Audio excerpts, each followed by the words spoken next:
삶이란 결국 내게 가장 잘 어울리는 질 좋은 옷 한 벌을 찾는 일이다. 그녀에겐 단발머리가 진리라는 사실은, 그에겐 댄디룩이 가장 잘 어울린다는 사실은, 내겐 살구색 블러셔가 잘 맞는다는 사실은 새로운 시도를 통해 발견됐다. 안녕하세요. 책라디오 다은입니다. 오늘 함께할 책은 김수현 작가의 나는 나로 살기로 했다입니다. 이 책 출간 당시 작가는 미대를 졸업한 20대 후반의 무명 프리랜서 디자이너였다고 해요. 그래서 그런지 이 책의 매력 중에 하나는 중간중간 등장하는 일러스트인데요. 진솔한 에세이와 어우러진 촌철살인의 유머러스한 일러스트가 독자의 감성과 맞닿아서 마음을 움직입니다. 진지하지만 심각하지 않은, 밝지만 가볍지 않은 이 책의 문장들 안에서 저마다의 위안과 응원의 메시지를 얻으실 수 있길 바라면서요. 지금부터 책 속으로 들어가 보겠습니다. 내게 친절하지 않은 사람에게 친절하지 않을 것. 대학을 갓 졸업했을 무렵 나는 한 회사에서 인턴을 했다. 내가 처음으로 배정된 팀에서 만난 주임은 나를 하인처럼 대했다고 할까? 갑질이 적당할 듯. 자기 앞에 있는 모니터를 10cm 옮기는 것도 나를 시켰고, 사소한 실수만 해도 나 엿먹여? 라며 면박을 줬다. 사회생활이 처음이었고 모든 게 평가 대상이었던 인턴 신분의 나는 어찌할 바를 몰랐다. 그저 이 집단의 가장 아래 놓여 있다는 사실을 실감하며 호모 인턴스 시절을 보냈다. 그렇게 인턴십을 마치고 한참이 지난 어느 날, 잠자리에 드는데 갑자기 그 선배 생각에 분한 마음이 일었다. 그런데 내가 정말 참을 수 없었던 건 그녀가 나에게 한 행동이 아니라 그런 상황에서도 표정 한 번 구기지 않은 나 자신이었다. 큰 권한이 있던 것도 아닌데 대단한 권력이라도 지닌 듯 꾸는 그녀에게 나는 단 한 번도 꿈틀하지 못했고, 그런 나의 태도는 그녀가 나를 점점 더 하대하게 만들었다. 좀 다른 경우긴 하지만 민주화 운동을 하다 고문을 당했던 사람들이 과거를 떠올릴 때 가장 괴로운 건 그때 겪은 고통이 아니라 고문관에게 잘 보이려 했던 자신의 비굴함 때문이라 했다. 물론 그것이 우리의 잘못은 아니지만 사람의 자존감에 치명상을 끼치는 건 부당한 대우 자체보다 부당한 대우에 굴복한 자기 자신인 거다. 그러니 우리에게 친절하지 않은 이에게, 우리를 존중하지 않은 이에게 친절하려 애쓰지 말자. 상황을 바꿀 수 없을지라도 적어도 그들에게 비굴해지지는 말자.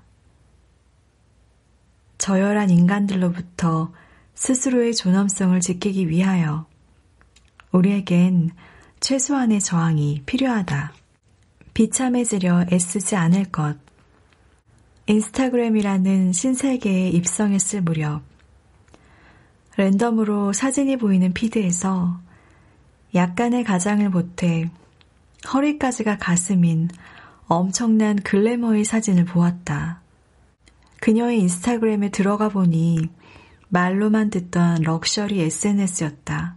예쁘고 몸매 좋고 명품을 휘감고 늘 해외여행 중인 여자. 하지만 나에게 문화 충격을 준 것은 나와 다른 그녀의 삶이 아니라 그녀의 수많은 팔로워였다. 도대체 그 많은 사람들은 왜 이 여자의 삶을 들여다볼까? 궁금해하며 계속 들여다보니 문득 아침에 맛있게 먹은 삼각김밥이 처량해졌고 득템했다고 좋아한 8,900원짜리 OMG 스팽글 가방이 초라해졌다. 미디어는 너무 쉽게 타인의 삶을 훔쳐볼 수 있게 하고 옛날 같았으면 평생 모르고 살았을 이들의 완벽해 보이는 삶은 우리의 호기심을 자극한다. 그런데 과연 그 호기심은 무료일까? 자신을 비참하게 만드는 법이란 책에서는 타인의 삶을 훔쳐보며 내 삶과 비교하는 것이 자신을 비참하게 만드는 가장 쉬운 방법이라 이야기했다. 우리 역시 약간의 호기심을 충족하기 위해 타인의 삶을 구경하고 그 대가로 비참함을 지불하고 있는지도 모른다. 하지만 그렇게 충족된 호기심으론 어떤 것도 얻을 수 없다. 그 에너지와 호기심은 어디까지나 자신의 삶을 돌아보는 데 사용해야 한다. 그러니 타인의 삶에 기꺼이 친구는 되어주되 관객은 되지 말자. 몇 장의 사진으로 요약된 그들의 삶보다 우리에겐 우리의 삶이 더 소중하다. 부디 비참해지려 애쓰지 말자. 나다운 삶을 찾을 것. 드라마 속 남자 주인공이 너답지 않게 왜 이래? 라고 말하면 여자 주인공은 도끼 눈을 하고 이렇게 대답한다. 나다운 게 뭔데? 그러게나 말이다. 나답게 살아야 한다는 건 익히 들어 알겠는데 나다운 게 뭔지 도통 알 수가 없다. 왜 우리는 나다운 게 무엇인지 잘 알지 못할까? 심리학자 제임스 마샤는 자아 정체성의 성취 정도에 따라 정체성을 4가지 유형으로 구분했다. 그 4가지 유형은 성취, 탐색, 폐쇄, 혼미, 정체성인데 연구에 따르면 한국인은 대다수가 낮은 정체성 지위인 폐쇄 지위 74.4%에 놓여 있었다. 폐쇄주의란 기존의 사회가치 체제를 그대로 순응하고 전념한 유형인데 이론에 따르면 이 지위가 낮은 정체성에 있는 이유는 위기의 부재에 있다. 인생에 위기가 없었다니 뭔 소린가 싶을 수 있지만 여기서 말하는 위기란 보이스피싱을 당하거나 소개팅녀 앞에서 카드 승인이 떨어지지 않는 일이 아니라 목표, 가치, 신념에 대하여 자문하며 투쟁한 적이 없음을 의미한다. 그렇다면 우리는 왜 투쟁하지 못했을까? 이는 자신에 대한 탐색과 자문의 과정을 권하지 않는 사회 문화에서 시작됐다. 과거 우리의 핵심 도덕이었던 유교에서 개인은 주변 환경과 관계 속에 상호 의존적인 존재였다. 개인의 정체성은 역할에 따라 결정되었고 자문과 탐색보다는 주어진 역할의 도리를 배우고 실천하는 것이 중요했다. 사회가 요구하는 인간상에 맞추는 것을 아름다운 삶이라 여긴 것이다. 그렇게 우리는 자신만의 삶의 방식과 철학을 세우며 사는 것이 아니라 사회와 부모가 요구하는 기준에 맞춰 사는 것에 더 익숙하다. 그 결과 많은 이들이 자신의 신념과 철학은커녕 자신에 대한 윤곽선도 그려내지 못하고 자소서 대신 자소서를 쓰게 된다. 그리고 이 상황을 끝까지 해결하지 못하는 보다 결정적인 문제는 지독한 의존심에 있다.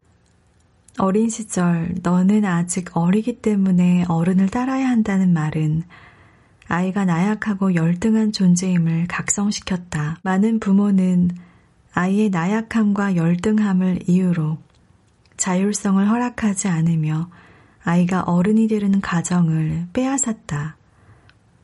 과정 없이 어른이라는 결과만 남은 이들은 스스로 판단하고 결정 내리는 것을 두려워하기에 나이를 먹어서도 멘토를 찾아다닌다. 그러나 혜민 스님도 한비야도 당신이 어떤 사람인지 알려주지 못한다.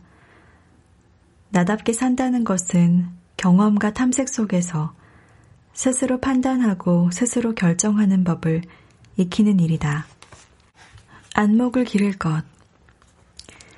20대 초반에 인생의 노하우 같은 것을 모아둔 책을 읽은 적이 있다.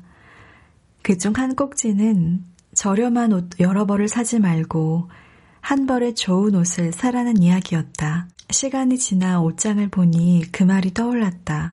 세일한다고 무작정 산 겨울 코트와 내 몸은 생각하지 않고 쇼핑몰 피팅 모델 사진만 보고 산 치마와 현관에서 엄마의 블로킹을 피할 수 없는 과감한 옷이 쌓여 있었다.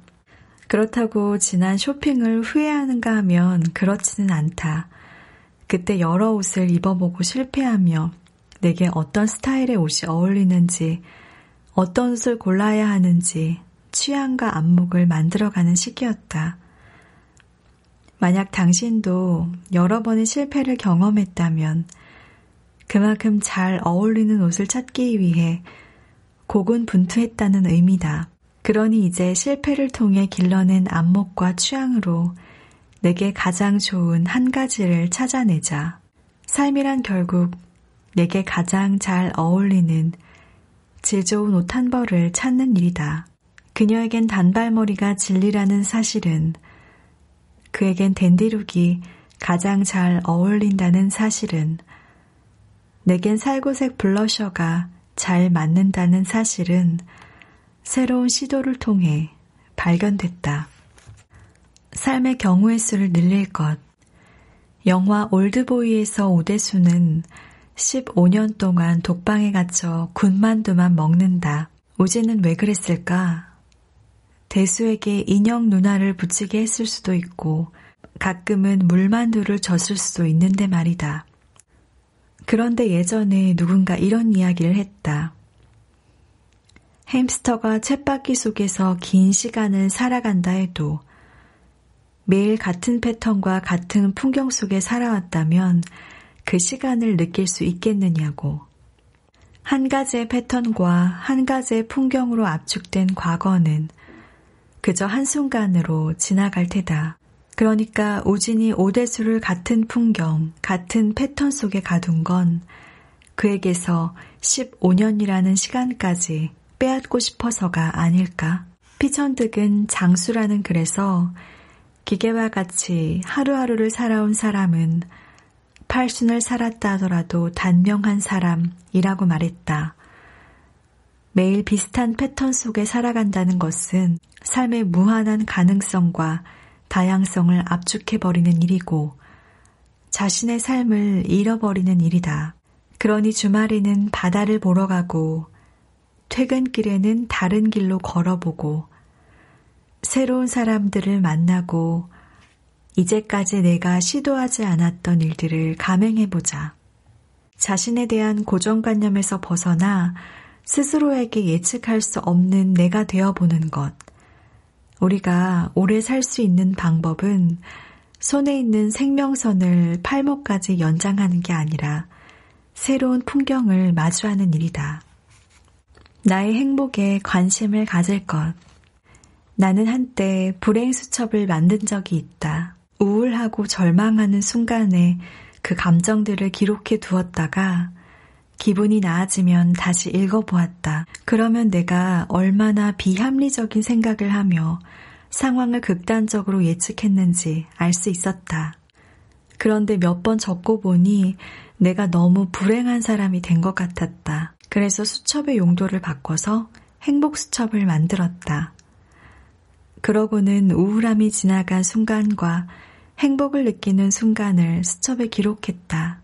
그렇게 수첩에 기록하고 보니 나라는 사람이 언제 행복을 느끼는 사람인지 알 수 있었고 우울한 순간도 곧 지나간다는 것을 알게 되었다.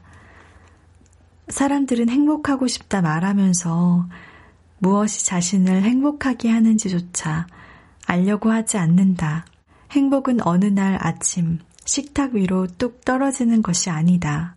삶에서 알아두면 좋은 많은 것들 중 심폐소생술보다 이어폰 줄을 꼬이지 않게 하는 법보다 연말 소득공제를 하는 법보다 더 중요한 건 나는 무엇으로 행복한가?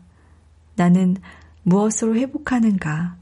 나는 어느 순간 살아있음을 느끼는가 하는 자신의 행복을 다루는 노하우다. 행복하고 싶다면 당신의 행복에 관심을 가져야 한다.